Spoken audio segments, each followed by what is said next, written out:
The season of blood. Yeah, it is.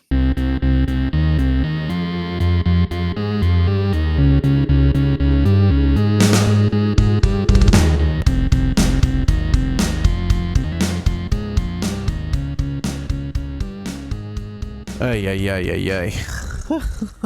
I don't understand it. I don't understand where in the system it gets gunked up, because sometimes it's one program, sometimes it's another. Take two, episode 379 of We Were Gamers, a podcast that continues to not know how we do it. Do what now? Have a podcast. Hi, JJ. Hello. It's you and me today. Solo cast. A solo duo cast. That's not. Yeah, I was like, well, solo what? Like solo duo. That's not how we define solo. We're a solo duo. It doesn't make any sense. I'm gonna say one word to you that doesn't make any. It's not one word. It's two words. But the first one is a. What do you call that? An article. It's the word the, when you like it's the one you drop, but usually you need it for specifics. So like the Home Depot, but just Home Depot, right? Mm-hmm. It doesn't make sense to me, but I'm gonna say it, and then you're gonna laugh. The butcher. Oh yeah. Yeah, I know. I'm nodding my head and smiling. I have been playing some Diablo IV. We talked about it. We're going to talk about a lot of stuff today, but I had to lead off with the one that that's my most recent experience trying to do one of those sorcerer dungeons. I was halfway through it, and all of a sudden, a madman came out of nowhere. You were halfway there and ended up living on a prayer? I did live. I'm not playing hardcore, so I guess it doesn't really matter if I had died. But I'm level 26 and I have not yet perished, thankfully. And I didn't really want to. I kind of figured out as I ran out of my last potion that I probably was not supposed to be able to beat him yet. I guess I don't know how it works at lower levels.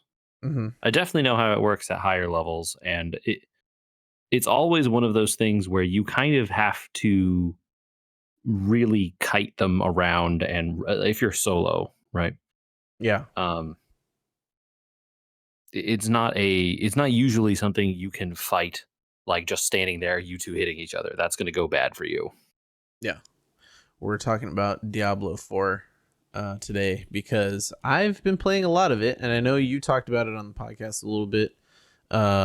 We all got together this weekend, actually, which was quite nice. And your lovely wife and I got to talking about D4, since I think she actually plays more than you do. Correct. And we were comparing notes on a lot of things, and it actually let me reflect on some of the stuff I had on my list today of things I like and things I found questionable. But I think the biggest thing was you didn't undersell the game, but I underappreciated some of the things you had told me in terms of their impact in redesigning the Diablo franchise. I thought it was going to be Diablo 3 the Redux, and graphically it probably is. I mean, yeah, I think in terms of the graphics, I would say, it looks very nice, and when you zoom in, it looks like really, really good. There are more cinematic camera angles in the cutscenes and stuff, and none of that has existed in Diablo before. So there's like a lot to say, technically that is good about the graphics. I think also, but in terms of like the style, quote unquote, right? I was also kind of disappointed by the graphics, to be honest. I mean, the opening scene, I've got the game on Ultra, and there's a raven in a tree, and I'm seeing like individual feathers not textured in properly. They're just sort of layered on top of the model. And like the in-game cutscenes, meh, I don't know. It just so far has felt a little bit like, really, this is the best I'm going to be able to do on this 3080? 38. I don't know. What I don't even know what I have. It's an important difference because the like better DSR frame generation stuff activates at the 30 series. Anyway, it doesn't matter. That game isn't about that game visual fidelity. The game I isn't think, about visual fidelity, right? The game is about yeah, clicking and seeing things all explode all at once, which the game does do quite well. sure, but like they're up against Baldur's Gate 3 now. Baldur's Gate 3 is also like it's one of Janky. those games at times, but Okay, it's also one of those games that you play from like a kind of overhead top down which isometric is, type perspective. yeah, uh-huh. And I think it's a similar problem of like graphical fidelity only goes so far in those sorts of games because you're playing from an overhead top down perspective. And it doesn't matter how detailed the armor is, you're only seeing like a third of the back of it from the angle you're at, right? Yeah, it's just kind of odd for them to then really, I mean, that wardrobe and a lot of like the armor really gets a lot of detail because they want you to sit around and play dress up doll with it, right? Well, you are doing it wrong if you're doing any of that at this point, right? That stuff is all for the people who are level 99. Like, I, none of that matters to you. Stop. I experimented with as much as I could experiment with just to have said I've tried most of the systems, right? Like I wanted to know how everything kind of worked. I didn't want to. I know that I shouldn't be sitting here adding aspects or what used to be called enchantments. So not quite, Yeah, right? not quite. Yeah, but Aspects aren't quite enchantments, and neither are. What's the thing you can rip off of legendaries now and then those are apply to other? aspects. Those are aspects also. Yes. So this is the Yeah. thing, right? The thing about aspects is you get them from dungeons, but you also get them from, basically disenchanting legendaries to get the aspect that the legendary had. So in some instances, you never need to do those dungeons because you could just find the thing on the piece of gear, right? Right. Sure. Um, but if you need a specific thing for your build or whatever, right? Then Yeah. yeah, you should do that thing because it's really helpful to have easy access to it. The thing I have heard though is that if you've got the stuff from your gear, quote unquote, right, like or from your codex, the codex ones are always going to be the lowest roll. Yeah. So you're getting, if it goes from like 20 to 30% or whatever, I'm just making numbers up, but Sure. you're going to get 20% every time you do it out of the codex versus Yes. when you pull it off items, you'll get whatever the item had, but the item might be anything in that range, right? Mm-hmm. Correct. That's what I've understood it to mean. So, And as a like further uh thing on top of all of this, the aspects sometimes have different ranges when applied to different pieces of gear. yeah, there's bonuses if you apply them to different pieces of gear. So, like amulets add a 50% bonus, weapons add 100% bonus. I don't Stuff know like what that. they are, but yeah. So, and there are some things that can only go on certain kinds of pieces of gear. So, like Yeah, maybe you don't have a choice of putting it on one of these, but maybe you do. And then maybe is it worth giving up some other bonus at a higher percentage to get this one at a higher thing, or like this is the optimization of the game. It's a very interesting route take and redux of trying to take some of the loot grind and turn it into the almost like the socket system from like a gacha game without it being a gacha game. Although we'll get to the battle pass later. Like it. Oh, I want to keep re-rolling this aspect until I just get the highest version of the thing. All right, and you plan your build around the aspects you can get instead of just like, well, do I run a Hydra Sorcerer because I have this piece of gear, which was what you used to do. That's what you used to do in Diablo 2 when gear That's what I'm was saying. like hard Yeah. to come by. In this game, Right. it's not, right? And, No, I and know. it's similar to Diablo 3, where like eventually you would get all the pieces of gear you need. It was just a matter of, Time, right? So Yeah. so that's what I'm saying is that I'm trying to like lay out the differences for people that played D2 and D3, right? That maybe weren't apparent to me at first of why they had changed things and made gear really. I mean, junk gear after like level 20 just stops dropping. At least in my experience, there really hasn't been that much. Yeah. Just horrible gear dropping all over the place. I mean, there's definitely lots of magic and rare items that you don't really need and you disenchant, but my bag is not full of gray, useless junk all the time. That stuff will keep dropping, right? Or Yeah. white colored gear. White, Anyway, yeah. whatever the lowest level stuff. It Yeah. will it will keep dropping even up to max level, but just don't click on it, right? Like it's not worth picking up, right? Yeah. Because at some point, and this was true in the other versions of Diablo also, that the money doesn't matter in this game anymore at some point, right? Yeah. Early on, you can kind of get yourself into a bad place by engaging with systems that are very expensive for the level you're in. Like the aspect system and some of that stuff can be very expensive. Upgrading your items can be very expensive, Yeah. but Some of them are just don't do that. somewhat, Just level up. well, some of them are somewhat necessary, like the magic regen, right? Like getting magic regen if you're going to build this chain lightning build or whatever. Like certain things people have built in, but you just put them on gear that you're not replacing that often, like your neck or your rings or whatever, and then just eat extra levels on those things. I don't know about you when you were leveling, but my gear is like severely under leveled. I don't know what that's about. You're not getting, I mean, you're leveling up so fast that it's going to be impossible for you to replace all the pieces of gear with appropriately leveled gear Yeah. unless you are grinding a bunch at a certain place. But then, even if that was the case, you would be You'd leveling still up be faster leveling. still. So, like, it's Yeah. not going to really, the gear is going to lag behind your character level always. That's just sort of how it goes. But I baited you right there into talking about the thing we really have to talk about, which is leveling. Because they retuned a game to the game and this is not unique, but it's large in terms of putting it in a Diablo game and an ARPG at that. I didn't quite understand how it was really going to affect me, that the whole game is just sort of leveling with you. There's really no harder areas and no easier areas. Oh, and it's true, the quests also are leveling with you, not staying the same level, because I had a level 7.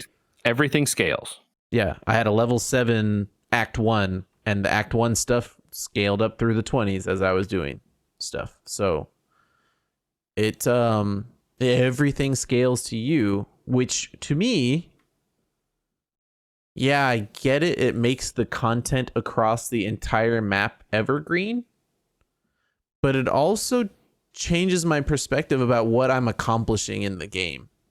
Because at least in the time and area I've seen, and I think your partner was your partner was talking about this, and I were talking about this, where I was like, I can't so far see that I've gotten any stronger. In fact, at times I'm much weaker because my gear just isn't right, and the things are leveling up, and so the game is getting harder in areas that I've already been through, which is a little odd considering your character is supposed to be getting stronger and better the entire time. Yeah, there'll be points where you're going to get into weird places because you have leveled to a certain extent, and if you're not making if you're putting points around in stuff on the tree that isn't making yourself actively stronger, let's say, Mm-hmm. you might be leading yourself down a tough path for a while until you get better gear, right? Because the thing you do get every level is a point on your skill tree. Sure. Or a paragon point when you get higher than 50. But you are not getting actively stronger when you put the point in plus 5% defense every, mob or whatever, right? Mm-hmm. So you need to be making choices when leveling that are going to be different than the choices you're going to make when you're like high level and trying to optimize your build and a bunch of stuff, right? So Yeah. it can be kind of a trap, especially if you're, like me, who doesn't play that often, or probably I assume you are. Are you just like going into this blind and like putting stuff in points wherever it seems good, or are you like trying to follow a build or something like that? So I, on the last podcast or one before that, said that I was thinking about doing barbarian, but I wasn't quite sure. And I wasn't sure that I was going to play the game a lot. And I remember playing barbarian in 3 and I loved it. And I also remember playing sorcerer in 3 and loving it. And a lot of the things I read were like, hey, sorcerer might be easier to level than barbarian currently. And so I wasn't doing it blind.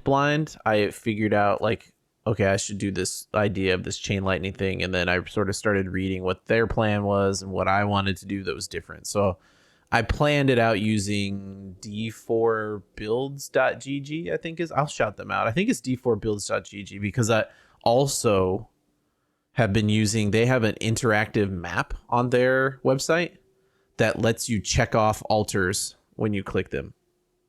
Yeah, that was going to be another question we were going to talk about. So I'm glad you already brought it up. But if you aren't going through and clicking on the altars that are around you that you can find, Mm-hmm. um, it's it it's a noticeable increase in power. Like I didn't do very much of that when I first was going through this area or when the game. And so as a consequence, I'm missing like a ton of extra potion capacity and points on now my future characters until I just go back and like walk around with a map open basically. Yeah, I'm not going to ones that are super out of my way because I know you get a And horse don't. later. It's not and don't because it's not worth it, right? Right.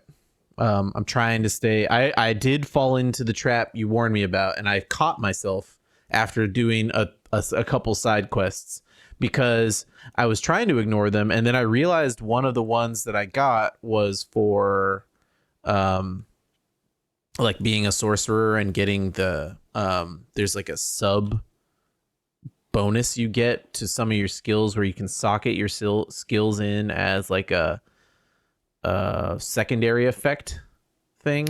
Yeah, so very similar to what was that game we were talking about? One of the super giant games. Transistor. Transistor. Yeah. So there are different kinds of quests, and I should have made that more clear. But the quest log has This quests tabs. that are and the ones that show up under the I don't remember what the heading is. Mm-hmm. That aren't necessarily the main story quests, but have like the little symbol that is different from the like blue exclamation point. Mm-hmm.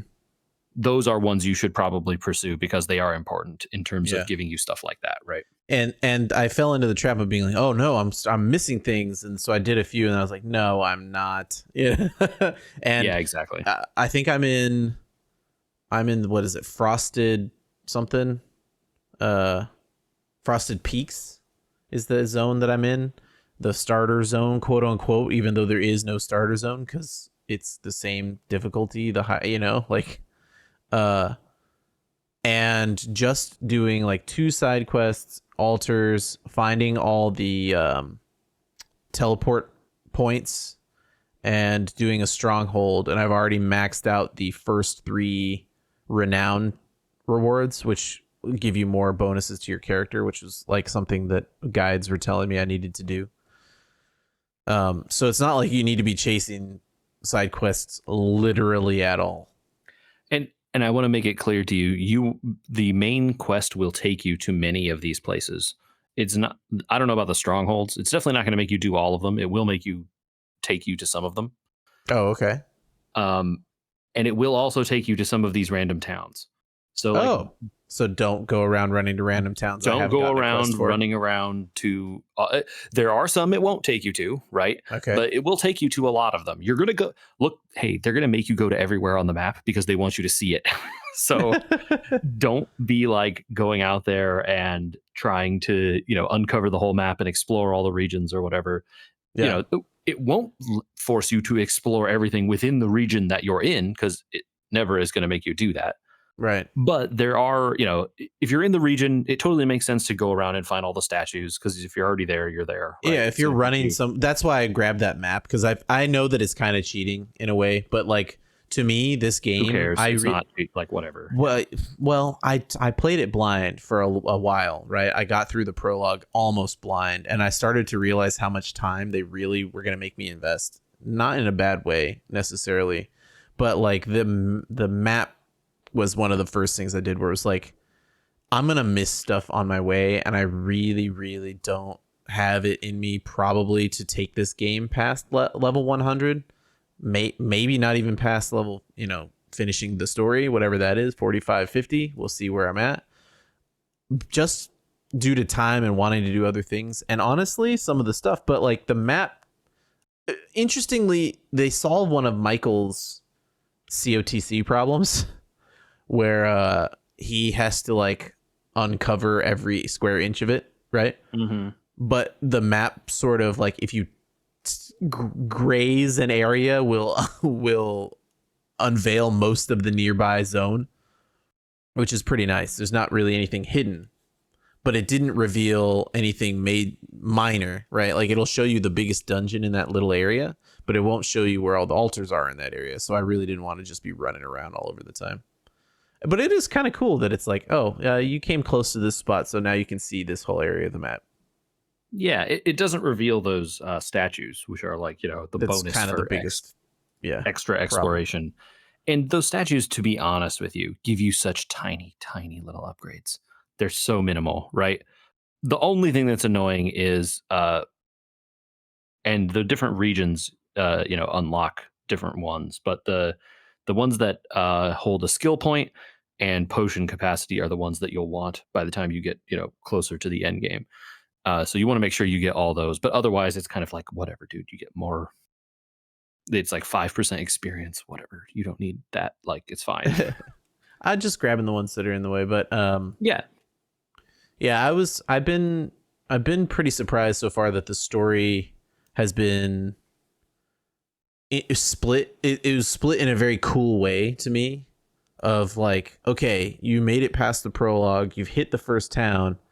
Here's 3 branches of the story, and they're all the same level pretty much because that's the type of game they built. And it was cool to just be like, okay, well, I'm not under leveled for doing Act 3 if I want to do Act 3 first, and it's not tied into Act 1 because obviously you got them all at the same time. So it's just like 3 branches, do them all whatever order you want. It's a cool benefit of their leveling system. yeah, it is interesting, right? I played them in order 1, 2, 3. There's that's no what I've done reason so far. there's no reason you have to do that. I will say, in terms of where they send you, I think really only doing Act 1 and Act 2 first are viable because you kind of have to walk a long way to get to where Act 3 wants you to go if you haven't already done Act 2. Um, you would do Act 2 on the way there, yeah. I mean, you would run into a quest for Act 2, I think, before you would get to where Act 3 asks you to go.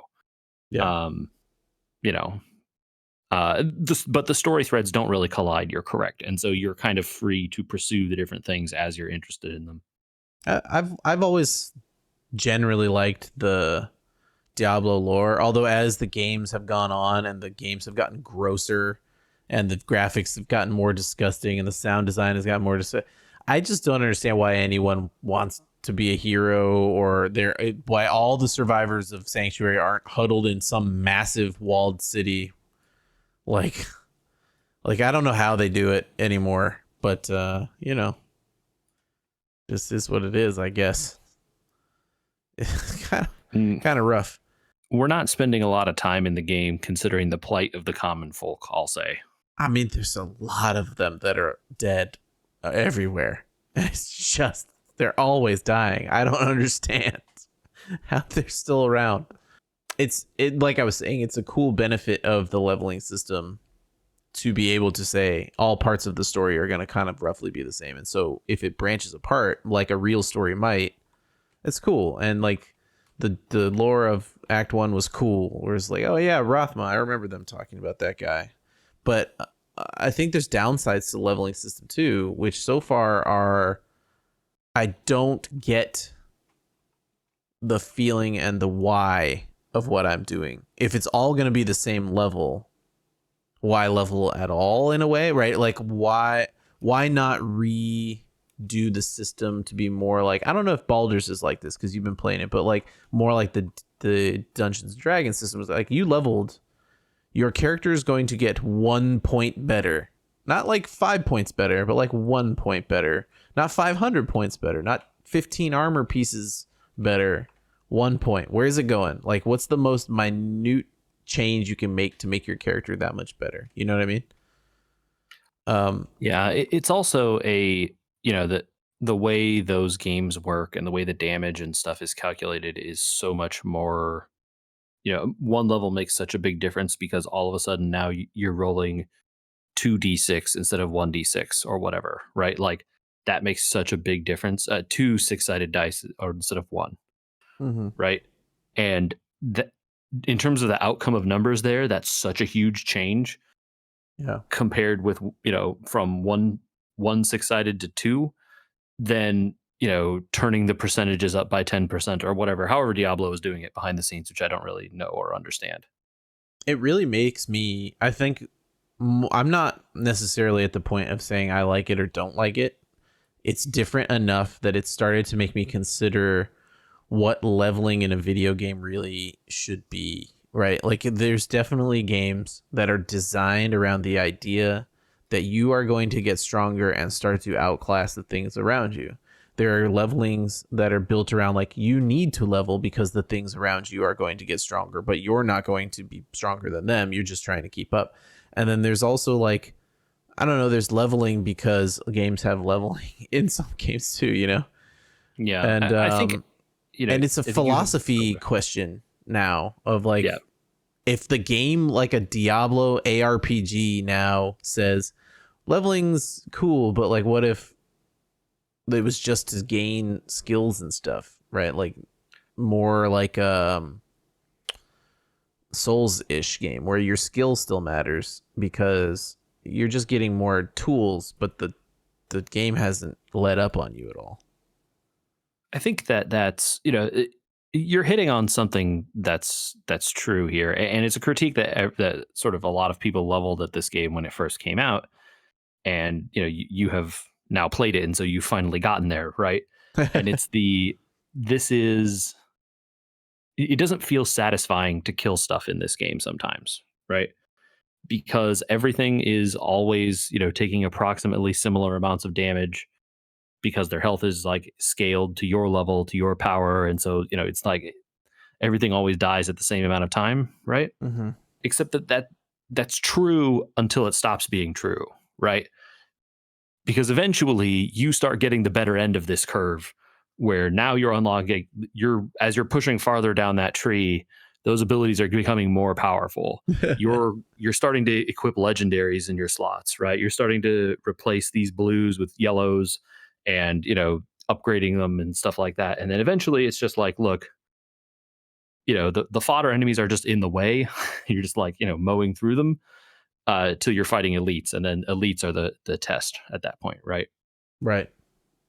So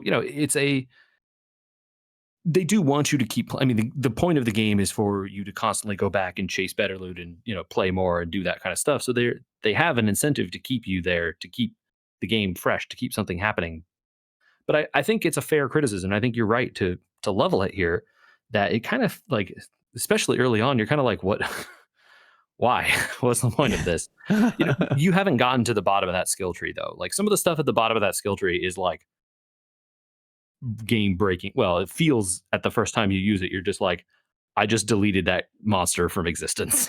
Yeah, yeah. That's how it felt to me the first time I got there. So It's definitely one of the reasons I wouldn't criticize versus critically think about the system and what it means in general for RPG games to say like, huh, well, one of the ideas out there is like, what if everything just was like some doing some sort of scaling or like, I'm gonna have to think on it for a long time about what I really like about leveling in some games and in others, right? Like I like the idea that I need to level my COTC characters because they need to catch up in the power curve to where the rest of my team is at so that I can do the content and like. So Andy, I want you to think about this from the game Sure. designer's perspective, right? The game designer is thinking about all this, years ago before anyone has played the game, Mm-hmm. and is like, how do we make this fun? And they trade it off between a bunch of different things, right? And so it's like, oh well, we could do things this way, or like the computers make any of this possible. There's no one stopping them, right? Sure. It's a Sure. it's a money issue at some level, but like, in terms of the how long it takes to kill a monster, that's totally something they could change. Mm-hmm. And they arrived here. Well, why? Like, what were the decisions that led them to this place as opposed to a place that you maybe might prefer more? And that's the interesting stuff, I might have an answer for that, which is the battle pass system. Yeah, it's probable. And I don't want that to seem like I think that they're money grabbing and that's the only reason to have changed the leveling system.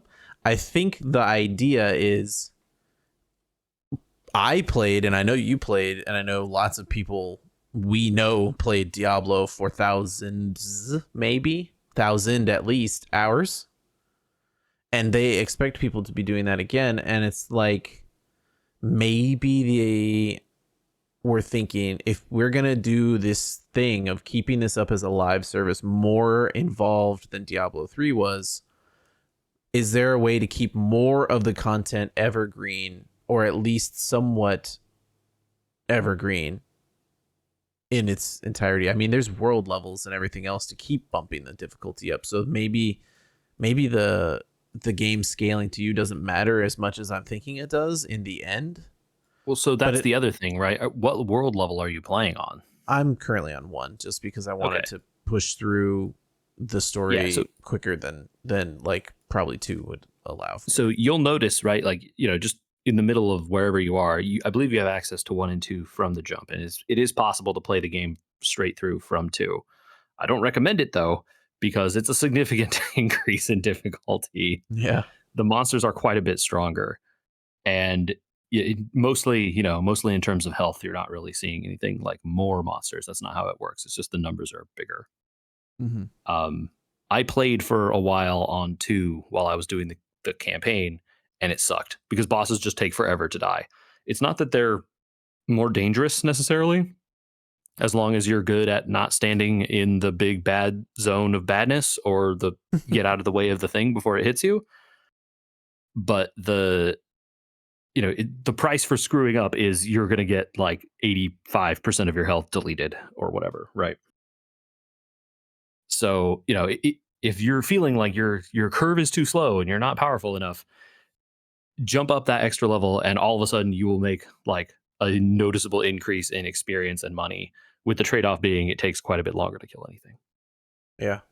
I'm not so concerned about that part of it. And I think that the curve is fine where it is in terms of my stress level and stuff. But I thought it was pretty funny to think about, like, what are the options? Why did they do this? Is it because of the idea of the longevity of the game?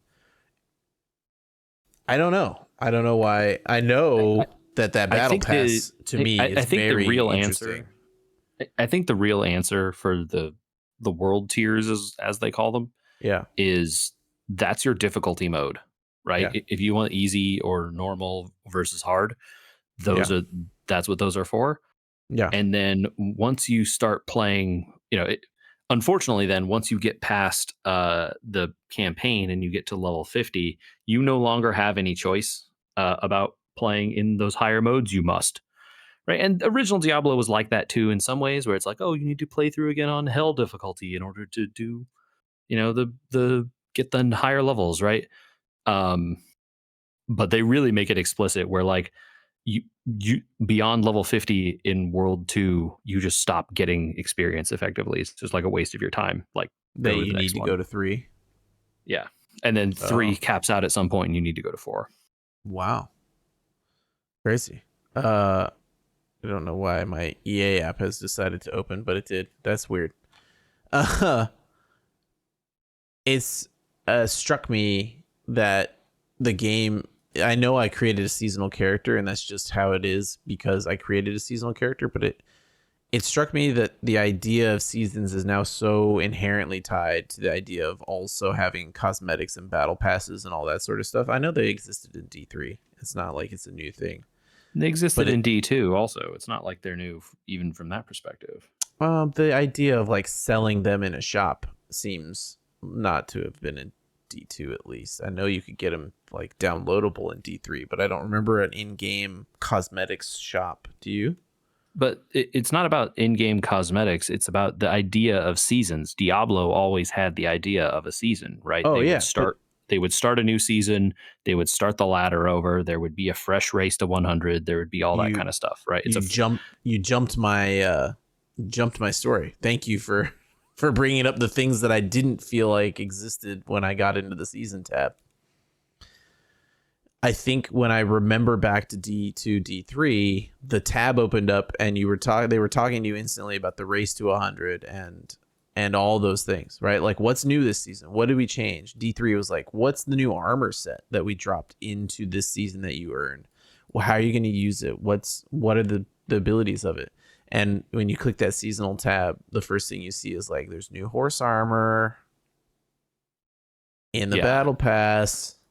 I will say, you know, there've only been a couple of seasons so far, but the thing thus far has been, you know, there has been new story content in these seasons, and new items and new mechanics, right? Yeah, I was about to ask you about, as much as I want to make fun of, because it probably should be made fun of, $15 horse armor. Correct. Yes, it's stupid.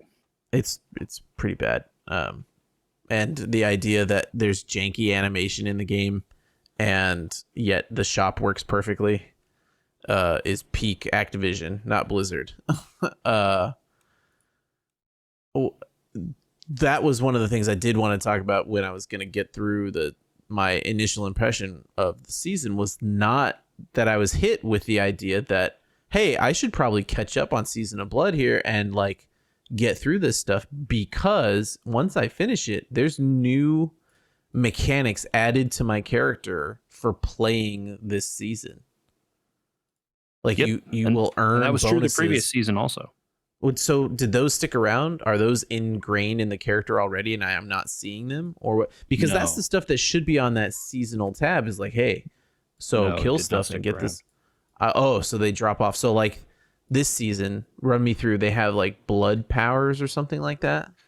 Yeah, there's a series of story quests associated with it, so you'll find out when you play them. They have a little leaf on them, so you know that they're the seasonal quests. But they are, you know, effectively a new little storyline. It's all vampire related. Right. And did they change the minions and stuff in dungeons and on the world map to match this? Was it all vampires everywhere all the time like it is right now? There are some places, depending on where you go, that will be covered with vampires all the time, and that was not the case before. Okay. The vampire-ness of all the places is like a mechanic of the season. Got it. And its stuff will, like, the vampire blood hunt or whatever they call it will move around the map. Yeah. But yeah, you will, you know, as part of playing that seasonal quest, and you will unlock effectively a new tab in your character that is, you know, vampiric powers, basically, that you know, unlock by doing vampire stuff and doing vampire missions and killing vampires in the vampire area. And that's not going to stick around? Don't know. This is the other thing, is that Blizzard has said that they are going to take the stuff that is popular and cool and everyone likes from the seasons and kind of fold it back in later to the, you know, the full game. So one of the things from the previous season that was announced at BlizzCon would be, as BlizzCon, that would be coming back, was there were certain in the previous one, they were called malignant. There were these like tumory, growthy, kind of oozy kind of like things, growths that you could attach into jewelry in place of gems, right? Right. And they had powers and they would do stuff. And so, like, you know, gems normally give bonuses to certain things, like, oh, bonus health or bonus attack, bonus whatever, you know, bonus to certain kinds of damage or whatever you have, armor. These would do, like, when you use this skill, you get an extra 20% damage based on how many enemies are near you, or, like, you know, sort of more interesting kind of things. And for some of the classes, they like got really cool and really interesting and powerful ones. And then I think for some other classes, they kind of just didn't, and no one used them. They just stuck with, like, hey, well, you know, it's cool health, you know, like, or whatever. And so I think it was an interesting choice. And I think at BlizzCon, they said, they're like, hey, we're going to take some of those ones that were really well liked for the classes that liked them and create items that are now do those things so that people can have those interesting powers back. Which is good, right? Because now the classes that had the interesting choices and stuff before get to keep them, and the ones that didn't, who cares? Right? Like, they didn't lose anything, right? Yeah. So I don't know how much of this vampiric power stuff will stay, but it's a pretty in-depth system. It'd be kind of crazy if they threw it out. In in comparison, right, this one is much deeper, it feels like, Yeah, than I mean, the it's a previous one. whole like melting system of like, okay, you have to choose minor and major powers, and they all interact with each other. It seems like, and story wise, how would they explain later on if you just like end season over and it's all gone? Sorry, right? Well, Like, yes, though, that is kind of what happens, right? They transfer the seasonal characters to the Eternal Realm, yeah, it's true. and Yeah, yeah, then yeah, the stuff that only stays on the seasonal realm is gone. yeah, that's true. I guess that it's who cares because it's a separate story because it's a seasonal story instead of main story. But Yeah. it's a little strange because you should never create a non-seasonal character. So Right. So that is like the thing, right? Is there, the only purpose of the Eternal Realm and creating a character there is that, you will never, that is known, right? Everything that happens there, you won't have to interact with the seasonal mechanic. If you like decide that the vampire stuff spawning everywhere is annoying you and you like don't want to be hassled by it, you can not do that anymore, right? yeah, By going back to the Eternal yeah. Realm. Well, I am liking the game's story for sure enough, and the mechanics enough to keep playing it. Although it definitely is different than D3 in a way that I'm not sure how I feel about yet. So, um, Oh, quick you question meant before you wrap up on Diablo 4. well, yeah, I want to know how you're building, what you're like, yeah. how you're spreading your points. I have my build saved. Hold on. So I went sorcerer. I don't know, sorceress. What are you running? What are you running? So I've been doing Necromancer for the last couple of Okay. ones. I find it more interesting to play the minion type Necromancer as opposed to the like spelly casting type. Right. Um, I don't know that that's actually the better way to play. I think the spell damage ones might be stronger, Okay. but whatever. So I just sort of take all the skills that make my minions stronger, and then I cast like bone spells that splinter into pieces and hit all the enemies, kind of stuff. Nice. I've got arc lash, which is an arcing lightning thing, and I've got chain lightning, so another arcing lightning thing. I have not hit level 30 yet, so I don't have the secondary power put into my skills. Enchantment, I think is what they call it. But I have the chain lightning socketed into my skills so that I get free chain lightning sometimes. Teleport, ice armor, frost nova, unstable currents, which is the one that gives you if you cast shock, you get a random skill also cast when you activate it for 10 seconds. So if you just like ram all your attacks real quickly within 10 seconds, you get a whole bunch of skills cast. Cool. And Fear's Mastery, I think, is the ultimate passive I'm supposed to take, where close enemies take increased damage from shock and deal less damage to you. So it's like a shock chain lightning build with a lot of defensive skills to kind of keep things vulnerable and put away from you. Gotcha. Yeah, I guess something that isn't well explained is like kind of the vulnerable and overpower and that kind Overpower of isn't stuff. explained at all. But vulnerable is important because it means the enemies take bonus damage. So like Right. if you have a way of inflicting that, that's really good. Yeah, so I think Frost Nova makes things vulnerable once you start upgrading it. Cool. Yeah. And there's aspects that you can get for ice armor that give it thorns, and I think also vulnerable. I don't have them, but yeah, that's Probably kind of the probably don't care leveling. about thorns, but yeah. No, but I think the thorn thing also gives vulnerable. So you have then two skills that you could kind of like bounce the cooldowns back and forth to keep things vulnerable and taking 20% more damage. And maybe also teleport. No, teleport gives you unstoppable, which is like invincibility, right? Or whatever. It's just immunity to crowd control, Oh, really? Okay. I think. Well, there you go. Yeah, no, you're right. You're probably right. Yeah, I know I'll need to change the build up if I play past 50 to like a either a different lightning build or something else entirely with sorcerer. I don't know what's strong in game, but I'm having fun with it so far. So, but we were talking about BlizzCon, and I think we have just a few minutes to ramble about BlizzCon, I guess. Sure.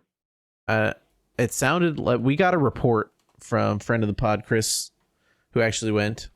Man on the ground, yeah. Man on the scene, reported back to us live in some cases, but often not. Mostly afterwards. I think we had some impressions of the company's delivery of the event, but the things that stood out to him more seemed to be like the organization of the event may have just suffered a little bit after COVID. I think a little bit is the wrong word to use. I think it suffered greatly. Yeah, That well, sounded like to me. Definitely some of the stuff that used to exist as options and rewards for people have disappeared. I'm not sure a lot of people saw the full value of their tickets, especially considering a secondary market for tickets opened up later on.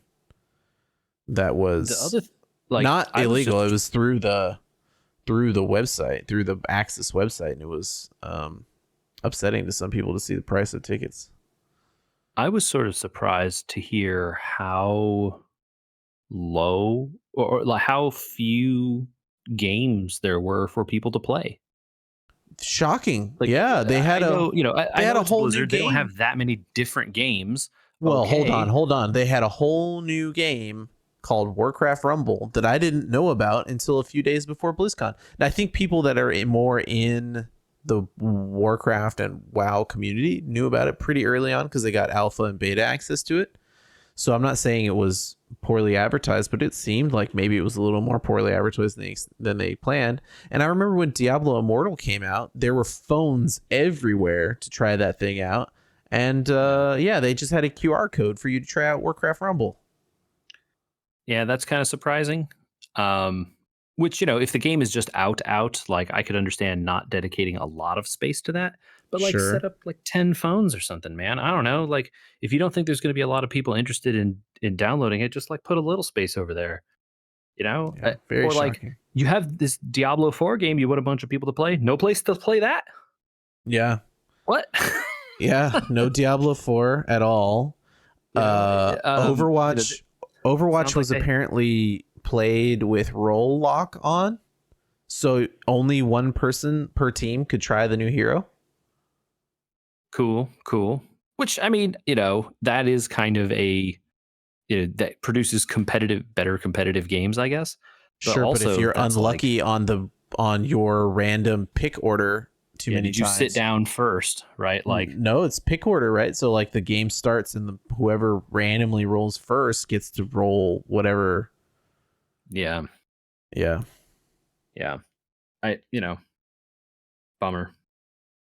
Kind of a bummer on that one. And then World of Warcraft had, it sounds like, the most computers for trying out new stuff, which I think a lot of WoW people, generally speaking, don't like to spend their time on WoW there also. Right. I feel that a lot of people that go there for WoW are interested in talking to and seeing their guildmates not playing WoW again. Well, yeah, I mean, because they're going to do that stuff eventually, right? For a lot of time versus like trying it out for a little time. Yeah, exactly right. Opening ceremony was a cluster. It's rough out there for BlizzCon. I think they'll turn it around. It sounds like it's sticking around, and they got a lot of feedback. I don't think necessarily bagging on the event needs to happen, but they got feedback that they needed, and it was surprising to hear after so many years of us going and then not that they struggled a bit. I don't know what to say. I hope they take the feedback to heart and try and do better next time. And like, no place to play any of their other games, no section set up for people who want to play StarCraft, no section for people who want to play Heroes of the Storm, even though they're not maintaining it, no section set up for any of this other stuff. Like, celebrate the games that you have, even if they're not the number one that you're trying to promote today, right? But apparently no. Yeah, I can understand maybe StarCraft and Heroes of the Storm not having anything. I mean, you don't need a huge area, right? But like a But if small they're still section set on playable, the yeah. I mean, side. it's like the old Right. arcade idea, right? Hey, Yes, come play exactly. Blackthorn. Yeah, set up two computers for people to play Blackthorn. Set up one computer for someone to play, you know, five computers to play Heroes of the Storm together. I Whatever, you guarantee know. if they set up 10 computers with Diablo 2 Resurrected, they might have sold some Yeah, copies of Diablo 2 Resurrected. yeah, man. Diablo 2 Resurrects. It's a fun game still. Man, we were talking about vampires during Diablo, and I was hoping to talk Castlevania, but I think we'll save that for next time. Who's stopping you though? Okay. What else is there to cover that we haven't talked about already? You got to In the end. Castlevania? Oh, I did get to the end. I Yeah. did. I think we discussed last time that Allrox is the best character, and by the end, there were things I hadn't seen that I 100% stand by my convictions that Allrox is the best character. Yep. I texted you a picture. Oh, you texted me a picture after I called Richter Belmont Roy Mustang. I knew exactly what you had just seen. There's a great scene where yeah, well, I don't want to spoil too much of it, but you know. It's good. Yeah. I don't know. Spoilers. How about this? Spoilers for Castlevania Nocturne. There you go. You've been Castlevania warned. Nocturne. Yeah. Season 1. So just skip to the end where we tell you to email us at podcast@weweregamers.com about Yeah, and your experience follow at us on BlizzCon. YouTube, youtube.com/@weweregamers. Yeah. It was cool to see Grandpa Belmont, Julius, Juiced, I think he said his name was. Yeah, Just Belmont pop up. Even though he didn't do much other than help Richter find his way again, somehow by uh, um, taking his whip. I guess I don't. It was odd. That was odd little diatribe on the side. But Well, I the whip guess was his originally, right? Then the yeah. the Well, mom it took was it, and a then family heirloom, right?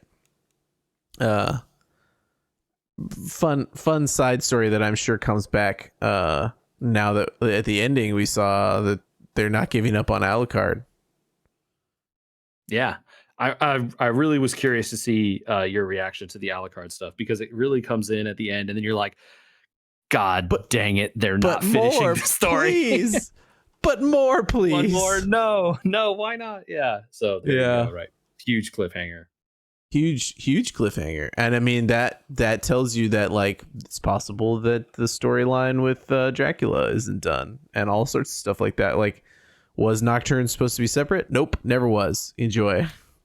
Right.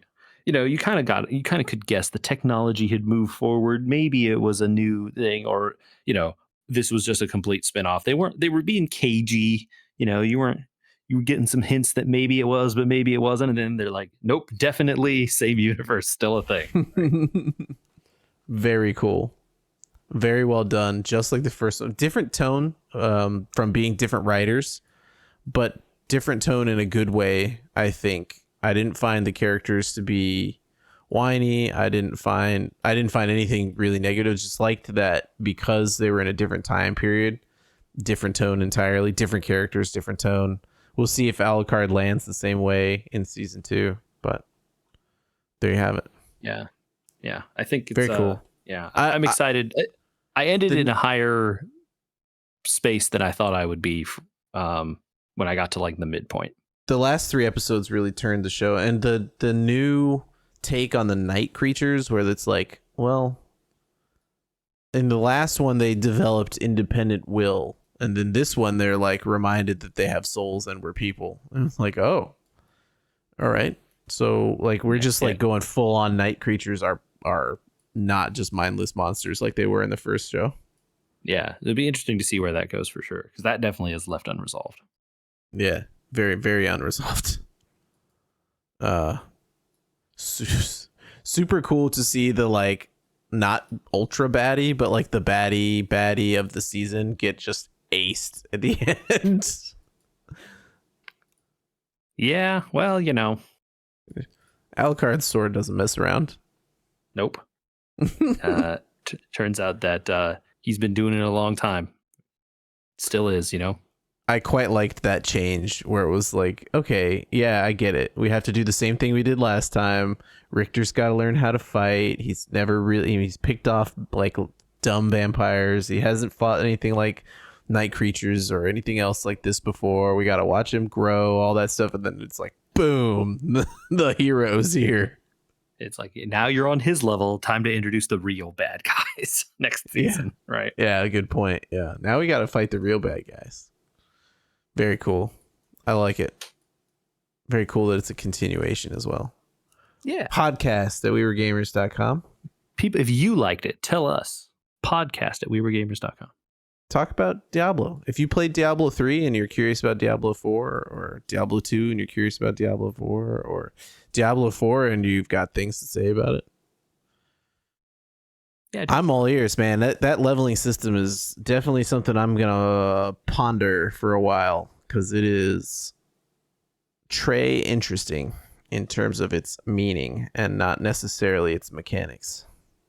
I think the other interesting thing, which you won't get to until you get to level 50, is how the Paragon stuff works and like the boards and the whole thing. That's why I said 100, because I feel like Paragon is more than half the game. And it just feels like, okay, well, I'll finish the story before Paragon even. You will. The points increase, which is interesting because you get 4 per level once you start getting above 50. But I'm assuming that things are still leveling even past your Paragon level. I don't think so. No, I believe 100 is the cap, and that's just it. No, I just mean like when you're level 56, things are still leveling. It's not like they stop at 50 and Paragon's. Oh, no, yeah, no. Yeah, the monsters go up to level 100, just like you. Yeah. So everything's tuned, which is really something I'm going to have to noodle on as I play it. I think it requires that I play it all the way through 100 because it's an odd one. Well, you're going to have to get your grind on if you want to get that high, that's for sure. I don't think I need to do it very quickly. I finished Act 1 in a week, and I think if I could do an act a week, I feel good about that. Oh, yeah. I just mean if you want to get to 100. 100 is going to take some time. Serious grindage. Well, maybe before I get to 100, I can make a determination on how I feel. Yeah, I think by the time you're in the like upper 60s and 50s, high 50s and 60s, you get where things are going. Grasp of what's going. Yeah. Okay. Anywho, podcast at wewergamers.com, folks. Thanks for hanging out with us. We'll see what Michael has to say about well, I don't know if there's gonna be he finished the COTC story, so we'll get to actually talk about the best chapter of the game so far. Question mark? Yeah, maybe. It's a question mark.